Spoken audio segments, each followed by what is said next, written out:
You're watching the #1 college television station in the state of West Virginia, BCTV, Bethany College Television, the home of the Bison.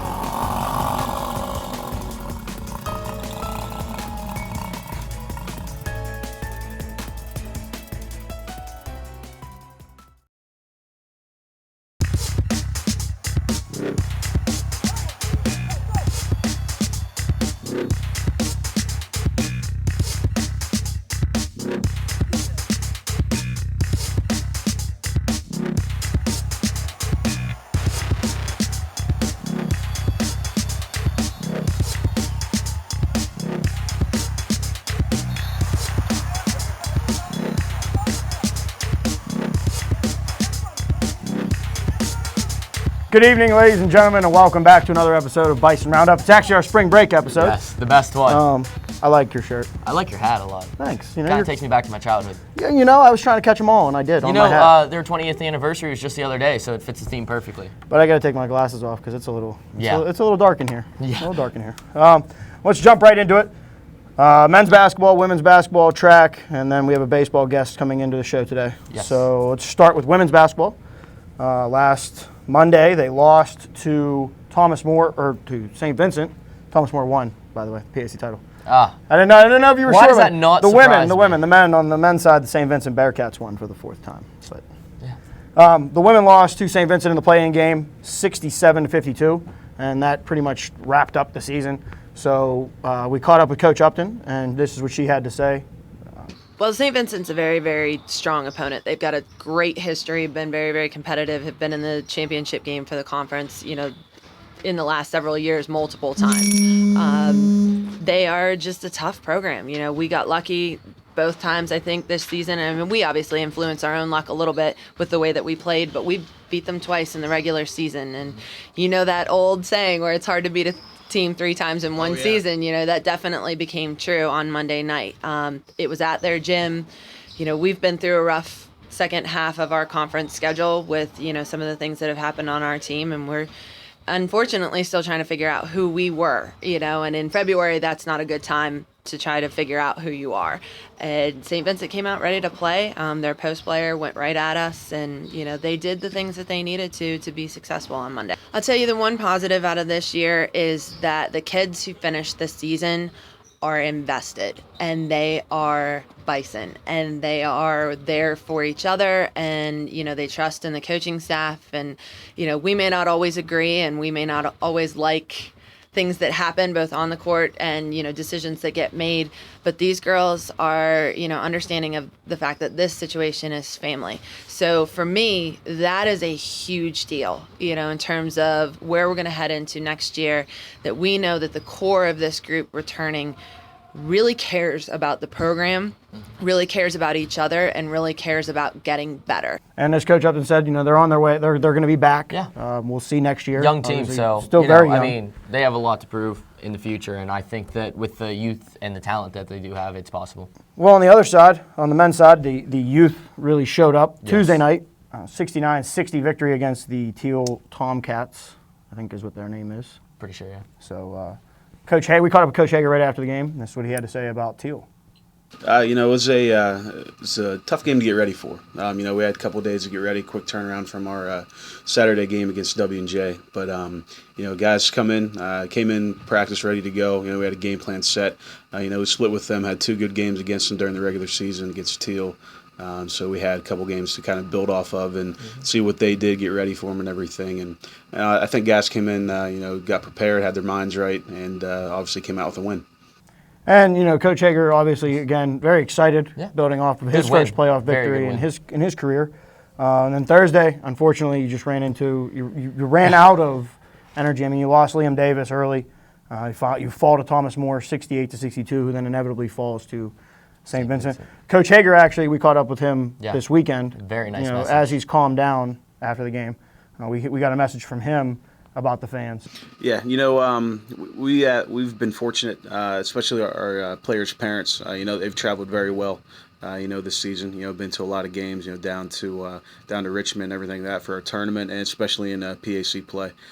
Just like to thank them, their support. In my first year, from a coach's standpoint, to always look up in the stands and see some familiar faces of the parents, and the student support is key as well, and then also the administrative support too. It's always great to know they have your back and they're always there supporting no matter what. And obviously, Coach Hager feels the love Yes. from the fans, especially with the way that we had Pierce with the Batman suit. He was out. I saw Shaka in one of his one pieces. I saw Fish in a one piece with some flags. There was a lot going on. Yes. There was a lot going Good on atmosphere. in that corner, that one section of the student section, and they definitely earned their pizza. Oh, definitely. Well, other things that happened this weekend. Bethany the men's track and field team for the indoor won their second straight PAC title and added to Coach Upton's trophy wall by giving him his third straight Coach of the Year in indoor. So congratulations to the track team. Baseball and softball both preparing. I think they leave. You guys leave what, on Thursday, Friday? I think softball leaves Friday, baseball leaves Thursday. One's on plane, one's on bus. Luckily. So they're on their way down to Florida for spring ball.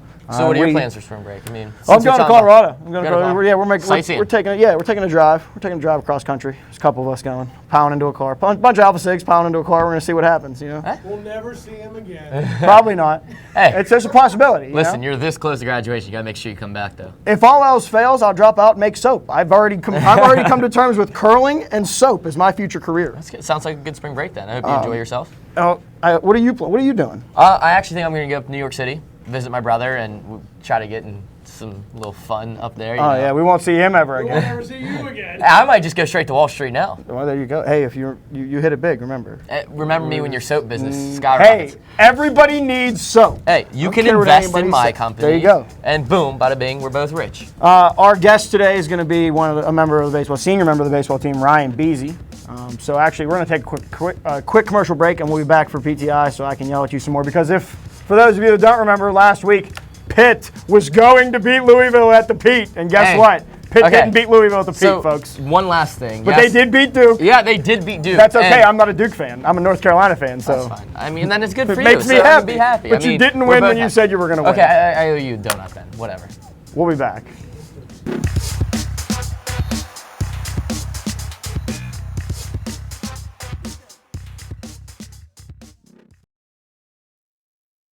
So, I'm kind of new here, but I've noticed a trend. My human does this funny thing where she goes around and gets all my toys, and then she hides them in that basket by the door. But it's always the same basket, and it's always in the same place. And then she acts so surprised when I find them, but, she's putting them in the same basket. Again. It's like, hello, that's where you put it last time. You were the worst at hide and go seek. There are 16 million children struggling with hunger in America. This is a serious problem, but one we can solve. Visit feedingamerica.org to help. Together we can solve hunger. Together we're feeding America. Hey, Hard, what's this? That's my resignation. You're resigning. Why? You've been putting me under a lot of pressure lately. That's why I'm ready to quit. Oh, I forgot. I'll do better. Please don't quit on me. Don't let your heart quit on you. Get your uncontrolled high blood pressure to a healthy range before it's too late. Hey, this job looks perfect. It says you need people skills. Check. Driver's license. Check. And a high school diploma. You've got one of those, right?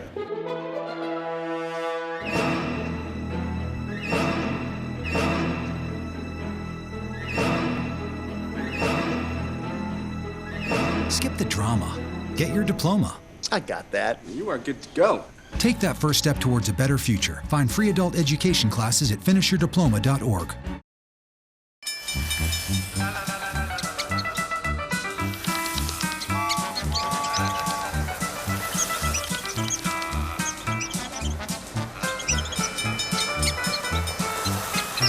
Kids will spend 15 minutes watching online videos like this one. Brushing for 2 minutes now can save your child from severe tooth pain later. 2 minutes twice a day. They have the time.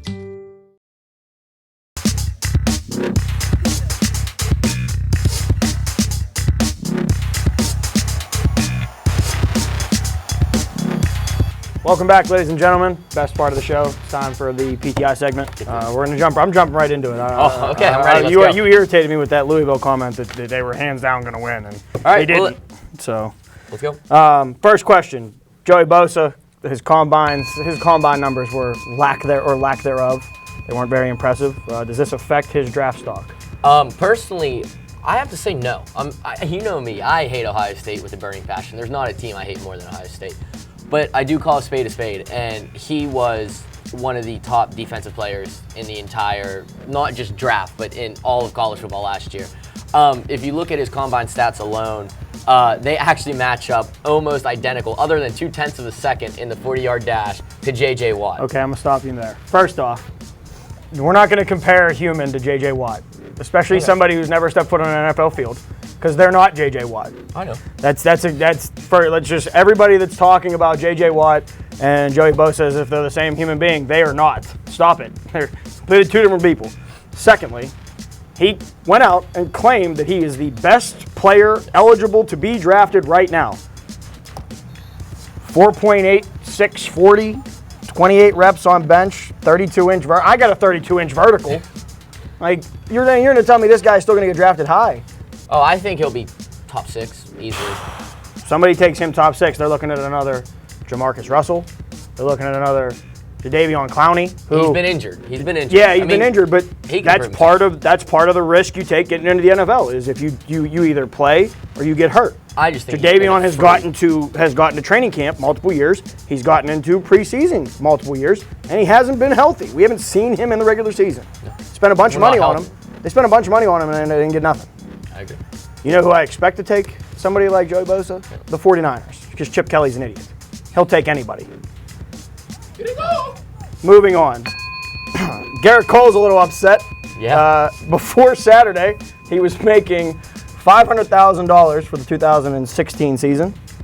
After Saturday, and the Pirates stated that there was a glitch in the system, they gave him a $41,000 raise, and now he's going to get paid $541,000 for the season. Do you think that he is justified in being upset with this price? It's iffy. I technically would say no, because yes, he's young, he's talented. I mean, if I'm the Pirates, I definitely would like to keep him around. But like we talked about off air, I mean, I wouldn't sell like the farm for him. I mean, he's a good player, but look at what he's done in the playoffs. He hasn't proven himself to be a clutch pitcher. Yes, he's been stellar during the regular season. I mean, he's a potential Cy Young winner, but I mean, has he done anything in the playoffs? If you're going to label Gerrit Cole as the ace of the pitching staff, which he obviously is, I mean, he's the youngest person in the starting rotation right now. You have these two guys in the farm system that are coming up that aren't going to get to the majors this year. No. And if they do, it won't be until the second half of the year. When it comes down to it, you have Francisco Liriano and you have Gerrit Cole. It's kind of your right-hand, left-hand combo that you're going to want to see.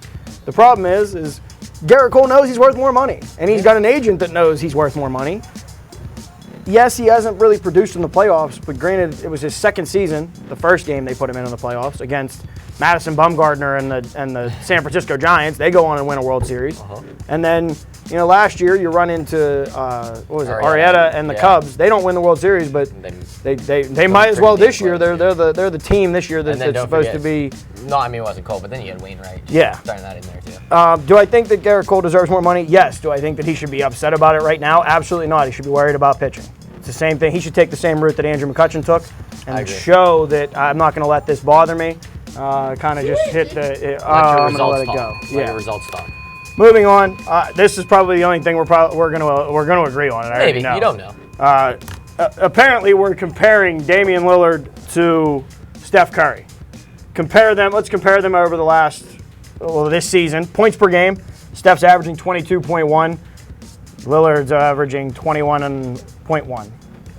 3.8 rebounds per game for Lillard. 4.3 for Steph Curry. 6.2 assists. 6.9 for Steph. I think the numbers pretty much say it. And that shot that Steph took this past Saturday, where against any other team, anybody who's played basketball knows, you get the ball with under 20 seconds left, you get it over half court, the coach is going to call a timeout. Steph Curry bringing the ball down and pulling up from 38 feet away lets you know that A, Steve Kerr is not going to call a timeout if Steph Curry has the ball in his hand. Exactly. B, I don't think there's anywhere in the gym that Steph Curry can't make a shot from if he can set his feet and shoot. And I guess I have to eat my words because it looks like right now, if everything keeps going, that this Warriors team will inevitably, probably, I don't like saying it, but that it will end up being better than the Bulls from 96, 97. Your beloved Bulls. And on top of all that, it's not just the old guards taking stabs at Steph. Now Oscar Roberts even got into the mix, saying that if he could play against Steph, he would beat Steph one-on-one. We're talking about the same guy that played when there was no three-point line in the game. So I don't think that would work out for you, Oscar. But you're a Hall of Famer, so you know more than I do. But is there any comparison? Is Lillard the next Curry? Is basically the question. Well, you are correct. It is like a spring break miracle. I have to agree with you. For once in my life, I never thought I'd see the day. Hopefully, this is the only time ever. But no, I mean, has Damian Lillard been playing out of his absolute mind lately? Yes. I mean, hands down. I have him on my fantasy team. I love it. They're the only two players in the league right now that have 7 or more 20-point plus games. Yeah. And, I mean, he is definitely hands down a top point guard in the league. And he, has every right to say that how good he is and stuff. But nonetheless, you can't compare him to Steph Curry. All right. Moving into the NFL. Tony Romo coming off the injury. Yeah. Is it time for Dallas to start looking for a new quarterback? Would you like to take first or second on this? Heck, yes. It's time? I absolutely despise Tony Romo and despise the Cowboys. Who are you going to get? Which quarterback on the open market are you going to go pick up? Please tell me Johnny Manziel, because that worked out for Cleveland. I say if you can get Kaepernick out of San Fran, I think you'd be okay. In Dallas's offense? You hand the ball off, and the offensive line just creates holes for any running back. I mean, me and you could go play running back for the Cowboys. Colin Kaepernick couldn't play quarterback in a system that was built for him. They built a system for him. They said, "Here, Cap, we're gonna run slants, throw it. We're gonna let this guy run deep on a fade route, throw it as far as you can. Cap, if somebody gets in your face, run. You know that guy behind you? He's not even on a team. And you don't even look. He's a blocker for you." But that's the thing. I think you could mold him into a good quarterback. No. The molding is over. If you look at what Romo does. Harbaugh had his chance to mold Kaepernick. Romo, he couldn't do it. I mean, he takes a ton of hits in that backfield. As good as that offensive line is with their rushing offense, I mean, he gets hit a lot, hence, he's hurt. But with that being said, if you get that pressure in the backfield on Kaepernick, I think Kaepernick has the feet to scramble around and try to find an open receiver. And plus, I think, kind of hurts to say, I think that the Cowboys might be better than the 49ers. So it's like, if you have a better offense, when he does throw it as far as he can, who on the 49ers would come down with it more so than Des Bryant? No. That's just my answer. If you're Dallas, you've already put enough money into Tony Romo to pay for Dallas Stadium. You're going to ride that horse until he dies, or you take him out behind the stadium and you shoot him. Which is probably one of the things that Jerry Jones wants to do at this point with all the money locked up in Tony. Well, all the fans in Dallas don't get your hopes up for playoffs. Then. Well, no, you should never get your hopes up. Nobody out of that division should get their hopes up for the playoffs. Yeah, I took a stab at the NFC East? I took a stab at the whole NFC East, and anybody want to come see me about it, you can see me after the show. Yeah, I'm talking right to you. All right, moving on. This is your topic, so I'll let you introduce it. Okay. So last night, the Academy Awards, the Oscars. First things first, Leonardo DiCaprio. Congratulations on your first Oscar. Hey, just so everybody knows, I got a Best Actor award before Leo did here at Bethany College. But nonetheless, Chris Rock hosted the award show, and you kind of got to take it with a grain of salt. But I think they were justified for what they did with the direction they wanted to go with trying to push like the race issue in America. But I think they went a little above and beyond with the entire thing. See, and I thought what Chris Rock said was exactly what you like. If you've seen Chris Rock stand up or you've seen him in any type of situation, that's kind of the way he takes on the race subject, where Eddie Murphy's going to come at you and be kind of blunt about it. Yeah. Chris is going to tell the jokes and kind of make you feel, oh, it's not that big of a deal. It's obviously a big deal. Yeah. That there was no, of all the movies that were put out this year, not one African-American actor, actress, director, movie, period, nothing was nominated. Okay, but his joke opening up with I don't want to lose a job to Kevin Hart. It's funny because Kevin Hart is the new short guy. He's the new Chris Rock. Yeah. He's the short, funny guy that everybody wants to hire because he does work like this. Mm-hmm. Did I think Chris Rock took? I don't think Chris Rock took it too far. I think it was all in good taste. I mean, I think Chris Rock, yeah, he kind of making a joke and stuff, but like the thing where he said he was in Compton interviewing people, like, and like kind of, saying, oh, you didn't know this movie, you didn't know that movie, oh, do you know Tom Hanks, this and that. And then when the dude from Borat came out with his black glove on and sat there and made fun of the Asians, and then he said something absurd. That's Sacha Baron Cohen. He's going to make fun of everybody. It's the same thing like Triumph the Insult. And then he puts the black glove up in the air like Black Power. I mean, he had no right to do anything. Well, no, he doesn't. But I don't think that had to do. It's like I think there's all right, a fine listen. line. But before we cause a holy war on our show here, I think we need to take a commercial break. But because of for your Tony Romo statement, I'm just gonna no. You bring your face here. I'm hitting it off your forehead. You come here. Tony Romo for Kaepernick. You're out of your mind. We'll be back after this. I didn't forget the commercial break this time. No, you did. I'm improving, folks. It's a weekly process.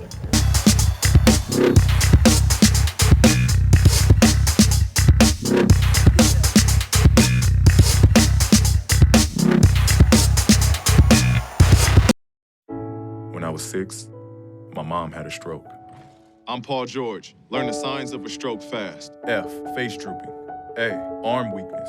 S, speech difficulty. T, time to call 911. Spot a stroke fast. My new mom and I have a lot in common. The great outside.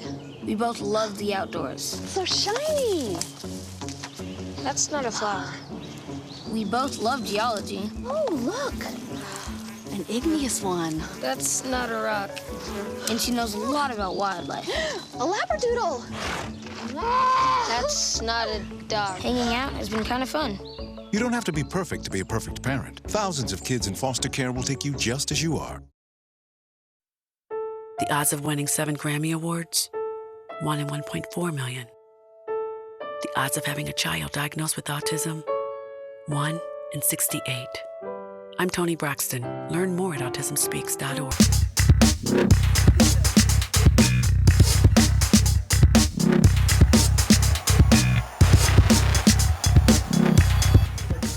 Welcome back, ladies and gentlemen. I'm joined now by senior infielder and pitcher Ryan Beasy. It's good to have you on the show. Good to be here. Ryan is from Latrobe, obviously in his senior year. Last year, he was named honorable mention for the All-PAC. He appeared in 32 games and started in 30 of them. Ryan, what's the biggest difference this year from last year? I think last year was a really bad year for us, down year. We had a lot of hype coming into the season, and I think it kind of hurt us in the long run. I didn't feel like we were as close as a team last year as we are this year, which I believe I've been on good teams in the past, and I think that'll help us this year, close team. Now, the pitching rotation obviously going to change again. Now, with Meyer not being here, it'll more than likely, I'm assuming, there's going to be Hoffman and Giles. And Cody Gross, too. And Cody Gross. I know Cody's been battling, trying to get back, trying to get healthy.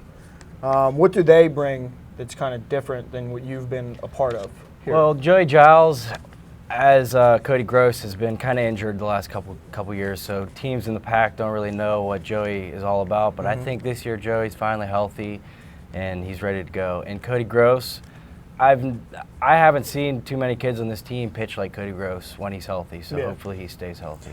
Now, preseason number 6.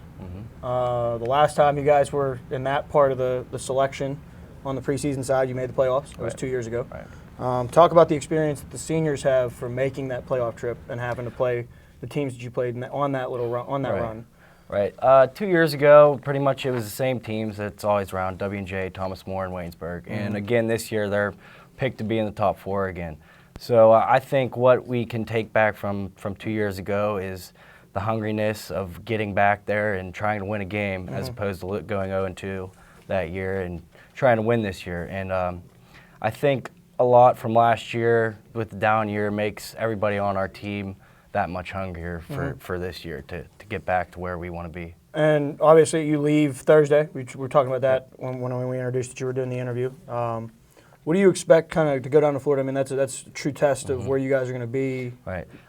This year we play 2 more games than we normally do. We play 8 games this year, and every team we play was above 500 last year. And our old coach, Alan Bethany, who left, we actually play his new team. He's coaching Monmouth, and we play them in doubleheader on Thursday. So So that's a big game that I'm looking forward to, my old coach, to play against. Now, is there anything, talk about rituals that you kind of do before the game. Anything in particular that you do right before stepping on the field or going up to bat?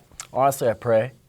So that's one thing I do. And I try to just, like you said, I try to stick with my roots and do the same thing every day. So I just pray, and that's about it. Now, that's probably going to be the last question here.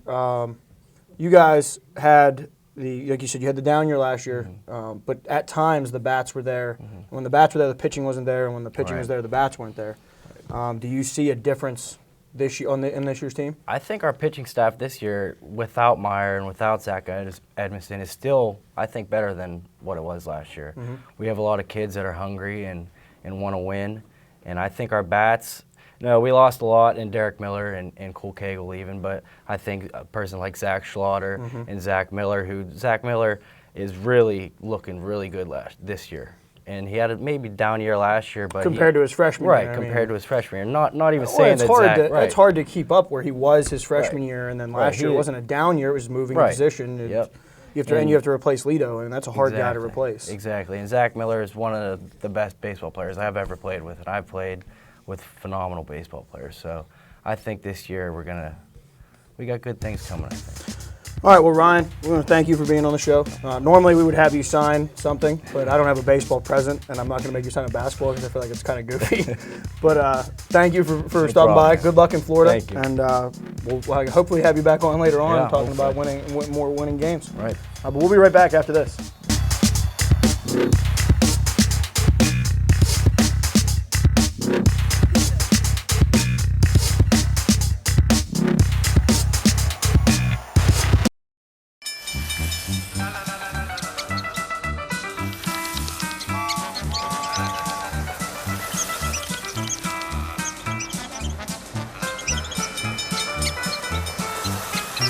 Kids will spend 15 minutes watching online videos like this one.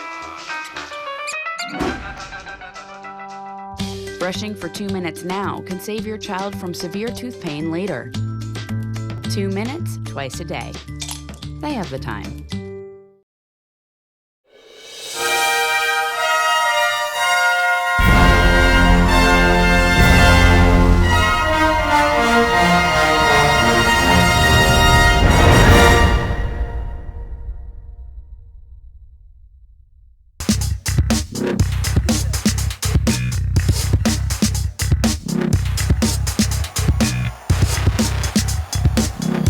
Welcome back, ladies and gentlemen. First off, I want to thank Ryan Beasy for stopping by on the show and doing an interview with us. Good luck in Florida to both Beasy, the baseball team, and the softball team. PTI was fun. PTI, well, hey, we finally agreed on something. One thing. We agreed on one thing. I feel like it's a spring break. We're moving toward. Oh, hello. What do we have here? Hello. Oh, this is mine. Already calling it. Yep. Sprowls has finally come through. Spring break begins. Well, I would normally thank a bunch of other people, but thanks Eric and everybody else that was in the studio. You have a good time in New York. Enjoy Colorado. Send me some pictures. I won't be back. Goodbye.